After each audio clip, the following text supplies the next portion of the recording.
और कोई घृणित वस्तु अपने घर में ना ले आना। कोई भी ऐसा ऑब्जेक्ट, कोई भी ऐसा डेकोरेटिव आइटम अपने घर में ना ले आना जो कि घृणित है, परमेश्वर की नजरों में घिनौना है, नहीं तो तू भी उसके समान नष्ट हो जाने वाली वस्तु बन जाएगा। जैसे वो वस्तु जो नाश होने वाली वस्तु है, वैसा ही तू भी बन जाएगा। परमेश्वर ने कहा, उसे सत्यानाश की वस्तु जानकर उससे घृणा करना और उसे कदापि न चाहना, क्योंकि वह अशुद्ध वस्तु है। ऐसी कोई भी चीज तुम अपने घर के अंदर मत ले आना जिसका संबंध विचक्राफ्ट से हो।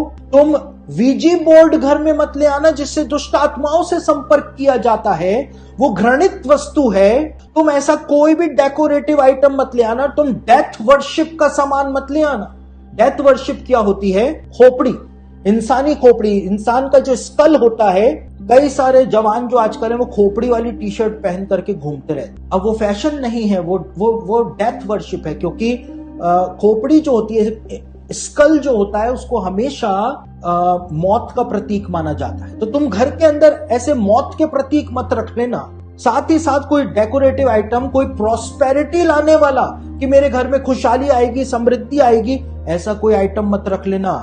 कोई ताबीज मत ले आना। कोई भी ऐसा कागज जिसके ऊपर मंत्र लिखा हुआ हो अपने घर में लेकर के मत आ जाना, क्योंकि वो नष्ट हो जाने वाली वस्तु है।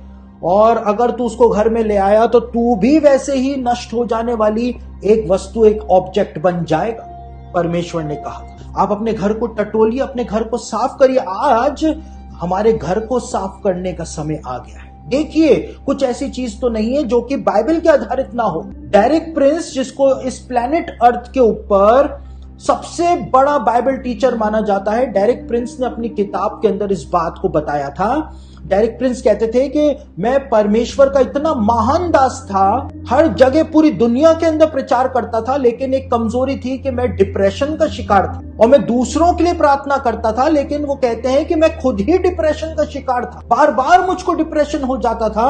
और एक दिन पवित्र आत्मा ने मुझको एक पेंटिंग दिखाई, और वो कहते हैं कि मेरे पिताजी वो चाइना से लेकर के आए थे, और वो चाइना की जो पेंटिंग थी वो उसके ऊपर ड्रैगन बना हुआ, और पवित्र आत्मा ने कहा इसको नष्ट कर, इसकी वजह से तो डिप्रेशन का शिकार हो रखा है। और वो कहते हैं कि जब मैंने उसको नष्ट किया, उस चीज को, उसके बाद जाकर के मैं उस डिप्रेशन से आजाद हुआ, क्योंकि वो स्पिरिट जो थी वो मुझको परेशान कर रही थी। डेरिक प्रिंस, जो कि दुनिया का सबसे महान बाइबल शिक्षक माना जाता है, उसने इस बात को लिखा।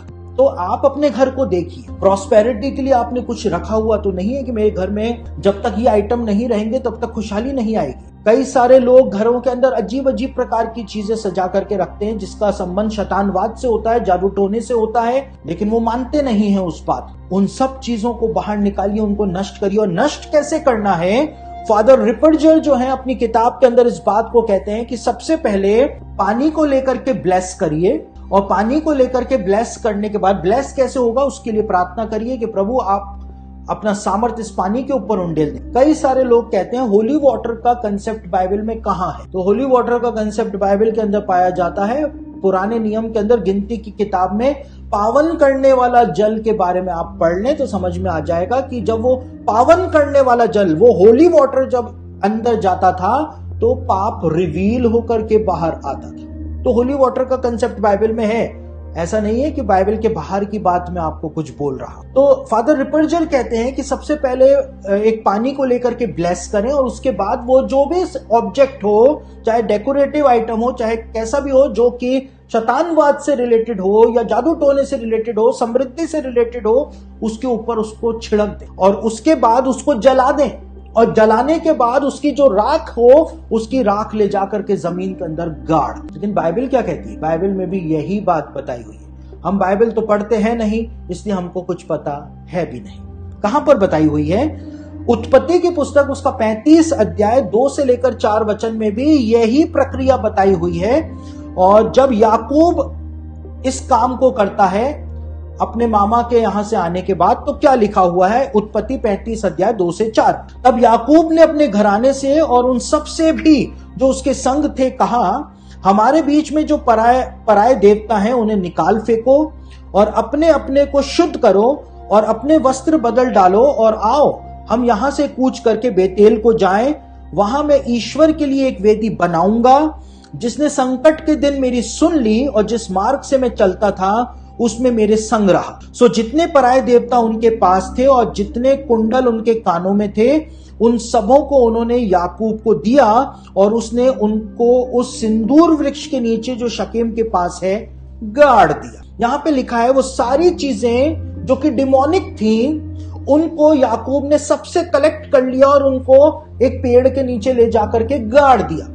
लेकिन जो जूइश कमेंट्रीज हैं, जो जूइश सेजेस की कमेंट्रीज रही हैं, उनका अध्ययन जब मैंने किया तो इस बात को मैंने पाया कि वो बताते हैं कि यहां पर सिर्फ बताया हुआ है कि याकूब ने ले जाकर के उन ऑब्जेक्ट्स को गाड़ दिया था, लेकिन मिडिल ईस्ट के अंदर ये एक परंपरा हुआ करती थी कि कोई भी डिमोनिक ऑब्जेक्ट जो होता था उसको ऐसे नहीं गाड़ा जाता था, लेकिन सबसे पहले उसको जलाया जाता था और उसके बाद उसकी राख को लेकर के वहां पे गाड़ा जाता था। और जूइश सेजेस कहते हैं कि याकूब ने भी ऐसा ही किया था, इसलिए यहां पे लिखा है कि उसने उन सारे ऑब्जेक्ट्स को ले जाकर के गाड़ दिया था। तो जैसा फादर रिपर्जर बताते हैं अपनी किताब में, वैसा ही याकूब ने भी उन डिमोनिक ऑब्जेक्ट्स के साथ किया था, उनको जलाया था और उसके बाद ले जाकर के उसने उनकी राख को गाड़ दिया था, जैसा कि बताया जाता है, जैसा कि हम इसको डिस्ट्रॉय कर सकते हैं।